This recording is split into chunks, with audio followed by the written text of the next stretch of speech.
Alors pendant mon stage en entreprise, donc pour la formation de plombier chauffagiste, donc avec l'entreprise où je suis, on intervient donc dans un appartement pour un problème de baignoire bouchée. Donc là on peut voir la baignoire, là, ici on peut voir le tablier de la baignoire, et ici le Yamasuri on peut voir la paillasse de la baignoire. Donc là on est dans du logement social, donc il faut savoir que dans le logement social, lorsque l'appartement a été habité pendant longtemps, lorsque le locataire s'en va, souvent il y a des gars qui viennent dans l'appartement pour refaire les peintures, voire pour abattre une cloison, en tout cas pour lui redonner un petit coup de jeune. Donc là c'est le cas ici, donc un locataire vient d'arriver, donc il se plaint que sa baignoire est bouchée, donc là ils ont refait la salle de bain et on peut voir qu'ici là, donc ils ont fait un tablier, donc je crois qu'on appelle ça un tablier maçonné, en tout cas ils ont mis une plaque bleue là, je crois que c'est du Weedy, et ils ont carrelé, mais ils n'ont pas fait de trappe d'accès pour accéder au siphon. Donc dès qu'on arrive on met de l'eau, on voit que c'est bouché, bon le client a dû mettre de la soude à l'intérieur pour déboucher par lui-même l'évacuation, mais il faut savoir un truc, hein, lorsque c'est bouché, tu peux mettre de la soude, de l'acide sulfurique, tout ce que tu veux. Voilà, quand le bouchon est vraiment très important, ça ne marche plus. Hein. Les produits chimiques, ça ne marche pas. Hein. Ce qui marche, c'est l'enlèvement de la matière qui empêche le passage de l'eau. Donc là, on voit vite que comme il n'y a pas de trappe, il faut faire un trou. Hein. Donc là, avec le collègue, on bataille pas. C'est-à-dire qu'on va pas s'amuser à faire une trappe proprement, on n'a pas l'outillage pour. Donc on y va à coup de masse et on casse tout. Donc une fois qu'on a tout pété, eh bien on va démonter le siphon, donc on voit que dans le siphon il n'y a pas grand chose, et on va utiliser un furet pour voir si on peut déboucher. Donc ça veut dire que c'est le tube PVC de l'évacuation qui est bouché, donc on va utiliser un furet pour voir où est-ce que ça bouche. Donc là sur cette photo tu peux voir le furet que l'on va utiliser. Donc le furet c'est ça, hein, donc c'est cette petite chose là, donc là ici il y a une poignée, on rentre ça dans le tube PVC, et après une petite manivelle, on tourne et donc ça rentre dans le tuyau, et puis ça là c'est censé s'enrouler autour de la merde quoi,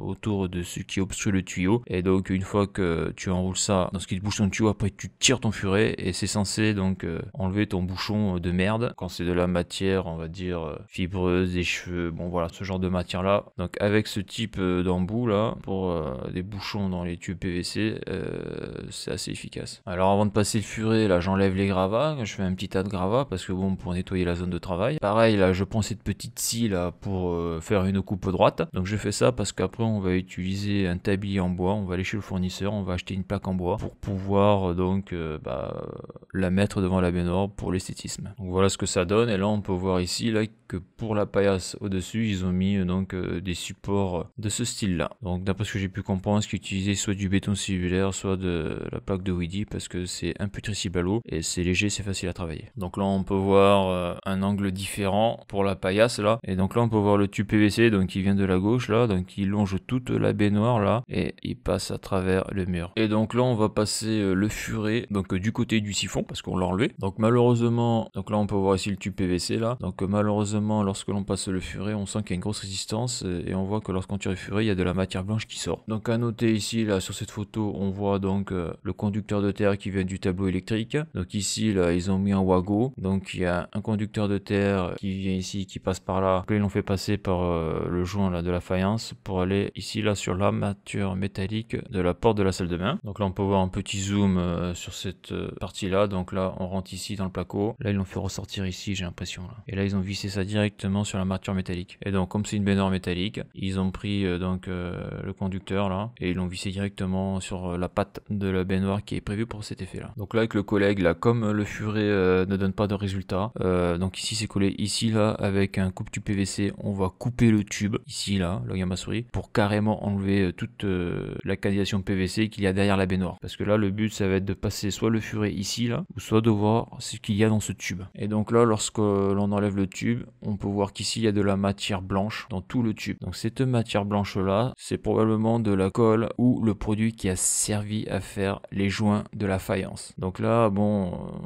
faut le voir pour le croire, mais quand tu as du plâtre, quand tu as de la colle pour le carrelage, ou tu as des produits de joint, tu verses pas ça dans la baignoire, ni dans les chiottes d'ailleurs, parce que sinon tu peux aussi boucher les WC. Donc le mec, alors soit c'est un, je sais pas moi, ça c'est un jeune, soit c'est un mec qui s'en branle, mais le mec il a vidé ça dans la baignoire, donc il a mis de l'eau dans la baignoire pour évacuer ce produit là, mais ça c'est de la matière solide, c'est lourd, donc ce qui se passe c'est que ça après ça repose dans les tuyaux et ça s'évacue pas. Donc c'est très con de refaire une salle de bain, ce qui a été le cas là. là, baignoire bouchée. Donc le nouveau locataire intervient, nous on arrive, on pète le tablier, voilà, on est obligé de couper les tuyaux, donc vraiment ce qui a été fait, ça servait à rien, quoi. C'est de l'argent jeté par la fenêtre, quoi. Parce que ça, avec l'eau, tu l'enlèves pas, hein. Donc avec la soude, ça s'en va pas, quoi. Avec les produits chimiques, ça s'en va pas, ça, hein, pour déboucher les tuyaux.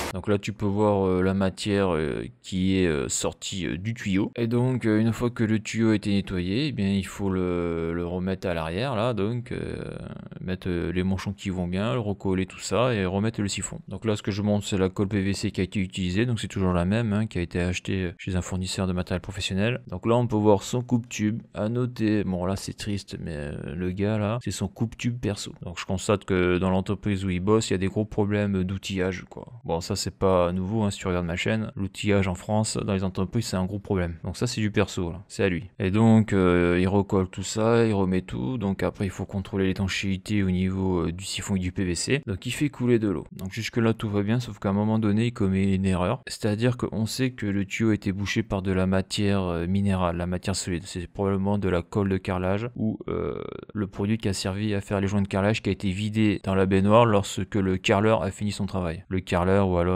le gars qui fait un peu tout là dans les logements sociaux, qui fait la peinture, le carrelage, la faïence, bon, il y a tout vidé dans la baignoire. Donc là le collègue il veut utiliser un produit chimique. Donc les particuliers vont utiliser de la soude pour déboucher leur siphon, leur tuyauterie. Mais lorsque l'on est dans le monde professionnel, on a accès à des produits beaucoup plus puissants comme ce produit là. Donc c'est un déboucheur professionnel et ce produit sert donc à détruire les dépôts organiques. Donc là comme on a pu le voir, c'était pas un dépôt organique et bon il marque ici aussi que liquéfacteur thermique de substances graisseuses, cellulosiques, calcaires et minérales. Donc là nous on avait de la matière minérale. Donc le gros problème de ce produit là c'est que ce produit là c'est de l'acide sulfurique. Donc déjà c'est un produit hyper dangereux, hein. T'as intérêt de mettre des lunettes et des gants parce que si tu prends ça dans la gueule ça va te brûler la peau direct et ça sera une brûlure chimique, donc ça s'en va pas, hein. Donc là je te laisse lire les précautions d'usage. Ces produits sont violents et ce produit là si tu le mets avec de l'eau, eh bien il va se produire un phénomène exothermique, c'est à dire que l'eau va monter en température, voire même l'eau peut passer les 100 degrés, ça peut gicler de partout dans la salle de bain. Donc le collègue lui il met ça. Le problème qu'il y a c'est que comme tu l'as vu, la bonde elle est en plastique, quoi. Le haut de la bonde là, la bonde vissante là, je sais plus comment ils appellent ça, cette pièce là tu vois que c'est en plastique, alors que dans les autres vidéos c'était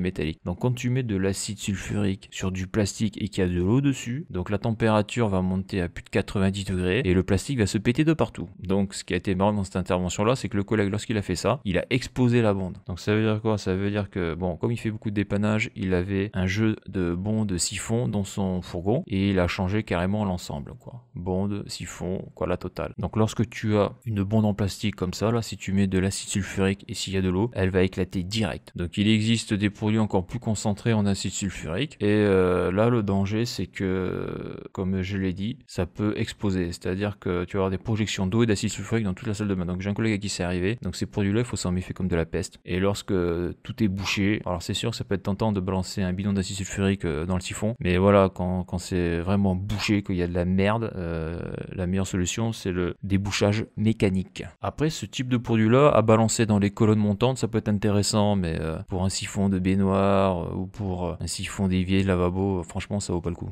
Donc après lorsque le collègue a remplacé le siphon qui venait de péter avec son acide sulfurique là, eh bien on a été chez le fournisseur acheter une plaque, donc il y a deux modèles d'après ce que j'ai pu comprendre, pour pouvoir habiller la baignoire, hein, pour pouvoir cacher tout ce qui est en dessous de la baignoire, pour que ça soit plus esthétique. Donc ça s'appelle un tablier. Et donc voilà le résultat. Donc le tablier est posé, donc on peut voir que par rapport à la hauteur de la baignoire, on peut voir que le tablier là il était un peu juste, hein. C'est-à-dire que là on voit les pieds réglables du tablier, c'est comme ça que on serre le tablier, c'est-à-dire qu'on met le tablier avec une clé plate, on tourne ces vis là, ces pieds là, et ça plaque le tablier donc sous la baignoire et le tablier ne bouge plus. Donc là je pense que ça va se vendre des petites lamelles, des languettes pour cacher ces pieds là pour l'esthétisme. Donc là nous on l'a pas ça. Donc la baignoire a été débouchée, le siphon étanche a été changé, donc le tuyau là où il y avait de la colle dedans là a été nettoyé. Donc là l'évacuation après se fait bien, c'est-à-dire qu'on a rempli rempli un peu la baignoire ou un tiers et on a pu constater que l'eau s'est coulée de manière normale. Donc voilà pour l'intervention de cette baignoire là. Donc après dans l'appartement,